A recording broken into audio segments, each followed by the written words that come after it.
Hello everyone, welcome back to my YouTube channel. तो ये second part video का शादी का। तो दुल्हन पहले आती है, वो अपना जो भी होता है रस्में वो करके पूजा वगैरह करके वो चली जाती है। उसके बाद दूल्हे को बुलाया जाता है। दूल्हे को प्रॉपर उसकी पूजा करके उसको टीका करके उसकी आरती उतार के मंडप पे बैठाला जाता है। भी के जैसे कि रीति रिवाज होते हैं। तो ये सब प्रोसेस चल रहा था, उसमें हम लोग बैठे थे क्योंकि हम लोग लड़के की तरफ से थे और बाकी सब उधर लड़कियां की तरफ से हैं। सामने आप जैसे देख रहे हो, ये है लड़की के मम्मी पापा और जो कि पूजा कर रहे थे। जैसे वो होता है वधू आता है तो उसकी पूजा कराई जाती है, तो वही सब मोस्टली यहाँ पूजा। तो ये बहुत ही इमोशनल मोमेंट आता है जो कि कन्यादान इसलिए इमोशनल मोमेंट होता है क्योंकि हर एक माँ बाप के लिए अपनी लड़की को देना बहुत ही कठिन टाइम होता है, बहुत ही कठिन चीज़ होती है जो कि उसको ना चाहते हुए करना पड़ता है क्योंकि ये ऐसी प्रथा बनाई गई है, ऐसी रस्म बनाई गई है क्योंकि ये फॉलो करना होता है। हर एक इंसान की आंख में आंसू आता है इस मोमेंट में, तो सभी की आंख में आंसू थे। बाद वो भी पीली साड़ी, येलो कलर की साड़ी पहन के आती है, उसको हम लोग कहते हैं पेरी। पेरी साड़ी इसलिए पहनी जाती है क्योंकि वो मायके की होती है। मायके की तरफ जो उनके मामा होते हैं दुल्हन के, वो लेके आते हैं। वही साड़ी पहन के ही पूजा में ये शादी के मंडप नीचे बैठा जाता है। तो वो अभी आएगी, दुल्हन आएगी वही पेरी पहन के।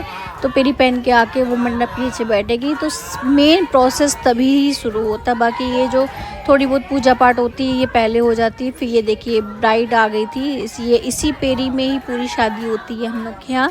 जो हम लोग के मामा की तरफ से मिलता है हम लोगों को ये पेरी, इसको पेरी पछिया बोलते हैं। तो लड़के के लिए भी आता है, लड़के के लिए भी येलो कलर का कॉटन का, मतलब जो भी हो पैंट शर्ट हो या जो कुछ भी होता है, तो लड़के के लिए भी आता है लड़की के लिए भी आता है मामा की तरफ से। ये सारा ये जो वहाँ पे चढ़ा हुआ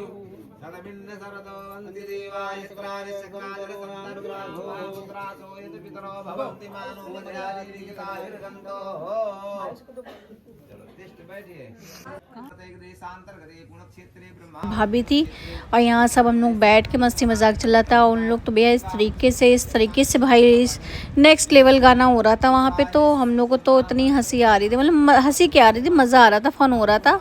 बस वही सब प्रोसेस चल रहा था। और उसके बाद ये देखिए, उसके बाद ये कन्यादान हो रहा था जो कि मोस्टली मम्मी और पापा करते हैं लड़की के। तो वो कन्यादान कर रहे थे, उन्होंने कन्यादान किया। उसके बाद सारे रीति रिवाज, फेरे, रस्में सब चालू हो गई थी।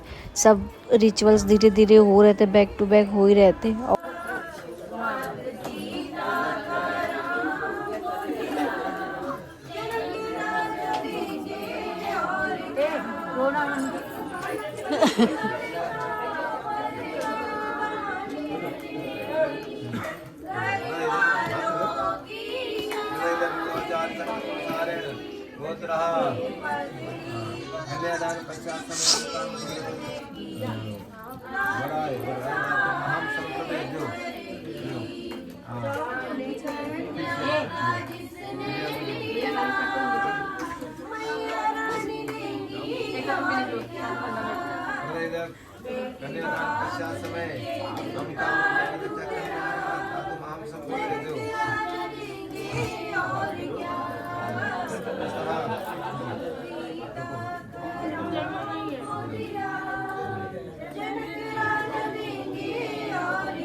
तो वहाँ इनके लड़की वाले की तरफ से सारे गाने हो रहे थे, तो मैंने वहाँ पे कोई वॉइस रिकॉर्डिंग नहीं करी थी क्योंकि बहुत अच्छा मोमेंट लग रहा था कि वो बहुत ही इमोशनल पल होता है, बहुत ही इमोशनल मोमेंट होता है, हर एक लड़की के लिए होता है, मेरे लिए भी था मेरे टाइम में।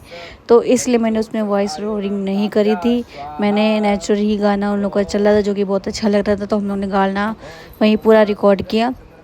आप सबको वही चीज़ें दिखा रहे जो चीज़ वहाँ पे हुई है। बाकी वह चीज़ें बहुत अच्छी थी। ये अग्यारी हो रही थी, मतलब हवन हो रहा था। हवन होने के बाद ये पंडित जी मंत्र पढ़ रहे थे फेरे होने के लिए।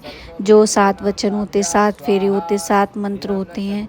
तो 7 मतलब हर एक फेरे के पीछे एक ना एक लॉजिक, एक ना एक कहानी है। तो वो सारी कहानी तो इसी में अगर हो पाएगी पॉसिबल तो ज़रूर सुनिए आप लोग, नहीं तो आप लोग मोस्टली सबको पता ही होगा कि 7 फेरों में क्या स्टोरी होती है, क्या वचन होते हैं, क्या मतलब नियम होते हैं हर एक चीज़ के लिए।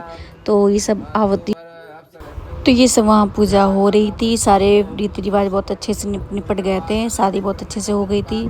फिर शगुन पे भाई अगर शादी हो, अगर इन लोग ना हो तो आए, तो ऐसा पॉसिबल हो ही नहीं सकता। तो इन लोग आए, अपना शगुन वगुन लेके चले गए थे। और तो विदाई की क्लिप मैं रिकॉर्ड नहीं कर पाई थी क्योंकि मैं चली गई थी घर अपने चेंज करने, फटाफट चेंज करके आई, तब तक विदाई हो चुकी थी। ब्राइड एंट्री कर चुकी थी, अपने दुल्हन एंट्री कर चुकी थी और ये मंडप सिरवाया जा रहा था क्योंकि अच्छे दिन मंडप सिरवाया जाता है। तो व्लॉग मेरा अच्छा लग रहा हो तो लाइक शेयर सब्सक्राइब करिएगा, सपोर्ट करिएगा, खूब प्यार दीजिएगा, सपोर्ट करिए। नेक्स्ट ब्लॉग जल्दी आएगा, तब तक के लिए टाटा बाय बाय। और ये डेकोरेशन किस चीज़ की हो रही, आप लोग गैस लगाइए किस चीज़ की डेकोरेशन, तुमने मिलती हूँ, बाय बाय।